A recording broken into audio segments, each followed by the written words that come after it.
What's going on, everybody? This is Greg Helbeck. Don't mind me. I'm in my basement right now in New York, and that's why the lighting is a little jacked up here, and we got the clock going off here because it's almost 9 a.m. So if you are not familiar with me, I'm a real estate investor. I've bought and sold well over 130 houses, and on these videos, my goal is to just share what I've learned so you can watch this video and apply it and have success in your business. So if you get value today, if you could subscribe to the video and like the video, subscribe to my channel, like the video, it'd mean a lot to me. So today I'm going to talk about how do you decide if you're the favorite or the fool, right? If you're trying to buy a property from somebody or if you're trying to sell a property, right?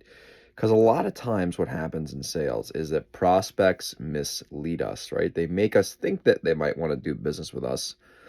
But if we don't have a system to identify this, you're going to really get a lot of false senses of security.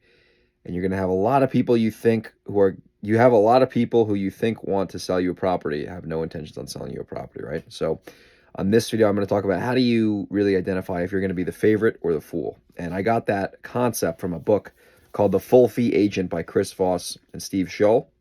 It's a book that's geared towards real estate agents, but a lot of the stuff is applicable to the real estate investing business. So they have a chapter called Are You the Favorite or Are You the Fool? And basically what that means in English is that do you have a realistic shot of getting this deal or not, right? So at the end of the day, in the book, the authors talk about really most prospects that you interact with have no intention to do business with you, right? So the key is that you want to identify right off the bat early if this prospect actually has a chance to do business with you or not, right? So the way that you do that, at least the way that I do it in our business, and Brett on our team, he's a master at this, is we ask commitment questions, and then based on their answers, right, we know whether we have a shot to get that deal or not, right? So when we ask a question like this, hey, assuming you're happy with everything, assuming the price works out and, you feel comfortable about this offer, what are your next steps at that point, right? And if they're like, well, I don't know, I got to talk to my wife, or I got to see what else is out there, or I don't know, I might consider this for a couple days. Like they're not planning to do business with you most likely, right? They're really kind of pumping your tires. They're trying to gather information so they can shop it around, etc., right? So when you ask a question like that and they give you an answer, like I just said, low chance of getting that deal on the spot, right? But if you say, hey, Mr. Prospect, assuming you're happy with the price, let's pretend we make you an offer here later today and you like the offer. What are your next steps? And they're like, well, I would move forward with you, right? And then when you take that comment, you say, okay, so it sounds like, and I could be wrong, if you got an offer you'd like from us, you would commit to moving forward today. And you put that into a statement. Yes, I would. And now they're confirming, you never know if they're lying or not. You never know with people like this. They're confirming that they will take action if they're happy with the price or they're happy with your company or whatever the case is. So the long story short, you ask questions that are open-ended that get the seller to basically expand on what they're going to say and share information.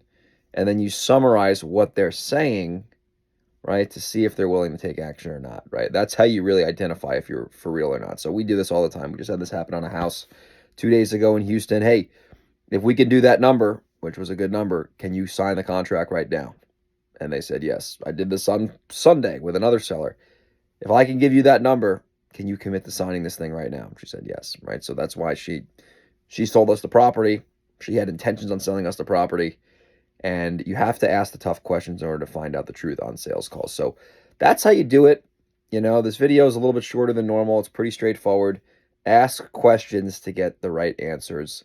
I hope this video served you well. If you did get value, if you could subscribe to my channel and like the video.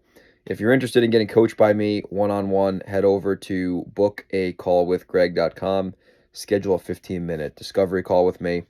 If you're interested in learning how to be a major success with direct mail, go to directmailclass.com. Download my Fatal Direct Mail Mistakes Challenge. And if you want to JV deals with me, send me an email, greg@velocityhousebuyers.com. Why is this going off? And we can talk about doing some deals together. You got to be in a market that I'm in. You can't be like in some random market. I have no interest in that.